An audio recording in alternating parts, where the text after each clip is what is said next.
يقوم الطاقم الطبي لفريق العين الإماراتي لكرة القدم بمجهودات كبيرة لتأهيل الدولي المغربي سفيان الرحيمي حتى يكون جاهزا للمواجهة المنتظرة أمام الهلال السعودي في ذهاب نصف نهائي دوري أبطال آسيا.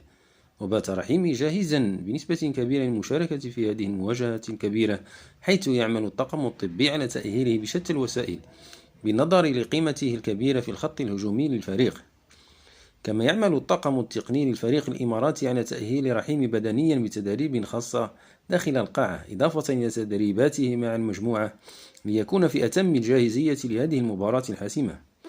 من جهته تحدث الأرجنتيني هيرنان كريسبو مدرب العين عن تاريخ عودة سفيان الرحيمي من خلال تصريحاته للموقع الرسمي للنادي الإماراتي. رحيمي سيكون جاهزا ومتاحا لخوض ذهاب نصف نهائي دوري أبطال آسيا أمام الهلال. وأضاف: هو لاعب مهم جدا بالنسبة لنا داخل منظومة الفريق، ولكن يبقى وضعه الصحي الأكثر أهمية بكل تأكيد.